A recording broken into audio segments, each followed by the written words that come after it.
An hour or so had passed, and I still felt too scared to take off the disguise. My mascara was running and stinging my eyes. I got some toilet paper and smeared it off of my cheeks. My eye makeup still looked dark, and there was glitter on my cheeks. The bright pink lips made my get-up even more ridiculous. But I didn't want to take my wig off. If someone were to look in, they'd see a hooker and hopefully leave without asking questions. I shouldn't be here. Trixie might think to look. Wait, I stay with you. What are we waiting for? He didn't answer. I didn't want to argue. I got the cupcake out and sat on the floor. Well, I guess I should eat this. It's your favourite, you know? It's early, but here's to your promotion to Alpha.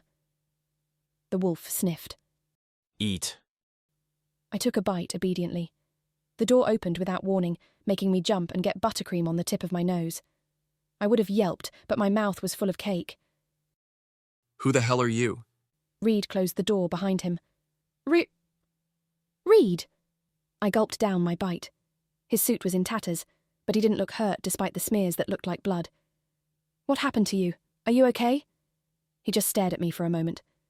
Are you kidding me? Ari? I nodded. His hands went to his face, and he sighed. Thank goddess, I was looking for you and I thought... He scrubbed his head as if to erase the thought. Never mind, we need to get out of here. He looked exhausted. Let me change first. Stunned, I stared at the spirit wolf as Reed left the room. The wolf licked at my nose, and I remembered to wipe the buttercream off. I heard the shower, but Reed didn't stay long. After a few minutes, he came out of the bathroom in jeans and t-shirt. Come on. He grabbed his bag and my duffel. I got up to follow him out. What are you holding? Cupcake? I was out there thinking you were dead and you're here with a cupcake? It's your favourite. Pumpkin spice with cream cheese frosting. He looked even more confused. I was celebrating your upcoming promotion. It's in a few days, right? Yeah. I could see that he had been through something rough. He always got this tight look around his eyes when he had high levels of stress. He said he thought I was dead and worried for me. It was sweet of him to come out here to save me. I lifted the cupcake towards him. I took a bite out of it, but you can have it. He stared at it for a moment, then bent down and ate it right out of my hand. Thanks. He tried to say with the entire thing in his mouth. I blinked in surprise at first, but chuckled and licked the frosting off of my fingers. Being here with Reed almost made this horrible night worth it. He opened the door and gestured for me to follow. He rushed over to his truck. I did my best to keep up with him, my fake boobs bobbing up and down and my fake hips wobbling as I ran. Tossing the bags in the truck bed, he opened my door and lifted me in quickly. His momentary touch tingled through my skin as my lungs breathed in deeply at the scent in his truck, and it was as if I hadn't been breathing for weeks. "Where are you taking me?" I asked as Reed peeled out of the parking lot. Home. Once we're back in Black Wolf territory, we... What? No. No? I adjusted my tone. I didn't want to upset him, but the idea of going back to the silo was too much. The memory of the place was nightmare-inducing. It left me cold. I mean, you sent me away for a reason, right? Just take me to the airport so I can get away from here. I'm supposed to bring you back. The Alpha wanted me back. Why? He never wanted anything to do with me before. I could feel myself pale. Please, I can't. Not again. Not the silo. No, not the silo. He took my hand gently. It was antiquated, the way the elders treated you. I will make sure you're treated better. It's not safe for me. I'm not a wolf. Please believe you are safer with us. Was I? Something in the tone of his voice felt like he wasn't sure. Reed was different without his wolf. He was more matter-of-fact, less emotional. yet something about him felt dark and wild. "You thought I died? Was it because you saw the beast coming after me?" He didn't respond, but the place between his eyes tightened more. Maybe I was picking up residual concern from him. After all, he thought I had died at the claws of a beast, a dark and wild beast. "Did you fight the beast?" The torn-up suit, the blood, the concern for me. It made sense if he had faced the monster. Letting go of my hand, he sighed and took a moment to compose his thoughts before he answered. I'm sorry to say I couldn't hold him back. He got away from me. He only got my dress. I'm just glad you didn't get hurt. Let's not mention this to the Alpha. He doesn't need to know how I almost failed. Failed? In protecting you, I overheard the fairies say the beast tore you to pieces. So they were Fae? Reed nodded. Not a crime syndicate, not a coven. Fae. Here I thought fairies were harmless. I suppose this means they won't be looking for me, I pointed out. So, no worries, Reed. You can take me to the airport. He shook his head. Ari, please go home. Let us protect you. It was interesting how Reed's wolf could speak more articulately when close to his human. Reed kept glancing at the rear-view mirror. What is it? I'm not sure, but maybe we're being followed. There was a luxury sedan driving a fair distance away. Anxiety rose in me as I wondered if it could be Trixie or Alvin in that car. What made you come looking for me? Did you know I was in trouble? Maybe he was still connected with his wolf and knew everything. The Fae posted a website for your auction. The Alpha ordered me to bring you back. Oh, so he didn't know what his wolf knew. No shared memories of the last few days. A moment later, the word auction sank in, and I shivered. I had no clue. I thought they were my friends. I watched as we drove past the last of the skyscrapers. Reed kept his eyes on the sedan. Is this what Fae do? Trap people into ease while plotting to kill them? That's their MO. Alpha wanted you away from them as soon as he knew. Tears stung my eyes. Was I to be punished for having dealings with the Fae? Would the Alpha wait long enough for me to explain that I didn't know they were Fae? Would he care? I wondered if it wouldn't have been better to have let that giant beast eat me. The small diner and gas station looked familiar.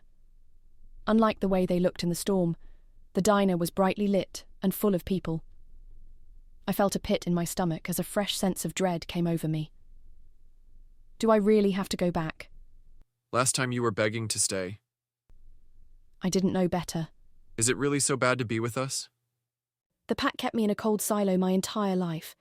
I had little food and a lot of work. I was shoved around and hurt. I wasn't even given a proper shower to use. His brows furrowed at the information, but he didn't interrupt. I was stupid enough to believe I was trying to earn my keep, but I can't live like that again. We were quiet for a minute. I couldn't help but feel bitter. What was it with me? I felt as if I had been a prisoner of some sort for eternity. What was my damn crime? With Golden Leaf I had a better apartment, better money, better food. But all of it was just a gilded cage while they fattened me up for the slaughter. My eyes watered as I admitted that the worst part was that they pretended to be my friends. At least, the pack was honest with their disgust of me. We'd been driving for nearly half an hour. I could see Reed's eyes flick to the rear-view mirror again. The sedan made a turn, staying in town. I was glad to see the car wasn't following us after all. Reed continued beyond the town into the winding road towards the territory. And there it was. The small road marker only wolves would recognise. We were back in Black Wolf territory. I took off the ridiculous wig. So, I guess I have no choice. Reed took a deep breath. His hand gently caressed the back of my head, letting my long black hair slide through his fingers. A kind gesture, disconnected from any emotion, and yet I trembled. You won't have to earn your keep, Ari. I didn't believe that. I'm just human. No, you're more than that. You're one of the pack. He took his hand back, as if satisfied he had said the right words. He seemed so much more whole and emotional when he banished me. This clearly had something to do with his separation from his wolf. Did Reed even know his wolf was off on its own? What would I do? I'm not even an Omega. I tried to reason. I can protect you stronger here. The wolf rubbed his head against my shoulder, trying to give me solace. Still, I could tell he was happy to be back in territory. I will make sure you're treated as an equal. As if Layla would follow that order. I don't know that I trust anyone else, other than you. Then you stay by my side. My heart betrayed me as it squeezed at his words. Don't read into it, I cautioned myself. He has to protect you as per the Alpha's orders. I will protect you. I sighed at the wolf's words. The silhouette of the complex against the setting moon was daunting. I felt my heart beat faster. I didn't realize I was this scared of coming back. I had missed Reed. Not the pack. Reed parked the truck and opened the door for me. When I didn't move, he guided me down. It'll be okay. He whispered in my ear as I slid down. It was late. We entered from the kitchen. I automatically turned towards my silo, and he took my hand. Ari. He shook his head and pulled me behind him. We went up the stairs to the 3rd floor and into his room. He set our 2 bags down. Go ahead and get ready for bed. I blinked in confusion. Unless you want to sleep with all that on. He gestured to the fake booty-lined clothes. I shook my head. You can take the left side of the bed, I told her. Did she blush? Ari gave a soft okay and grabbed a shirt out of the duffel and went to take a shower. I looked out at the moon and reviewed what happened tonight. I had no idea I was walking into a trap, no idea some guys were about to jump me. My mind went blank and I shifted into something without the full moon. And now, Ari was showering in my room. I had no instinct about any of it. All I felt was irritation at being so out of it. I actually had to ask her to sleep in the same bed as me because I couldn't trust myself to know if she were in trouble if she were out of sight. I sighed. Would she need protection from me? I was, after all, the beast that almost killed her. As long as I stay calm, I should be okay though, and her scent calmed me. I picked up the pillow I always hugged when I slept. It smelled faintly like Ari, for some reason. Having Ari next to me might prove to be a good thing. I was too tired to worry anymore tonight. At least this mission was a success somehow, and Ari was back where the Alpha wanted her to be, and the Fae were none the wiser. I felt so tired, and as embarrassed to be in the same bed with Reed, I just wanted to sleep. But before I could sleep, I had to undo the ridiculous disguise. The raccoon eyes and bright pink lipstick had to come off. I happily peeled off the overly curvy getup. I showered and slipped on Reed's hand-me-down shirt. The lights were out, except the lamp on the left side of the bed. Reed was already lightly snoring, sleeping under the covers. His jeans were on the floor. I tried not to think about it too much. I got to the bed and tucked in under the covers too. The covers were like woven waterfalls. I felt so safe, so at home. I reached out to turn the lamp off and saw Reed's wolf curled on the floor by my side. I felt the electric tingling of his phantom fur. "Good night, Reed." Human Reed mumbled sleepily. I smiled. This was an odd scenario, one I never imagined, but I was happy to be beside Reed. Both of them.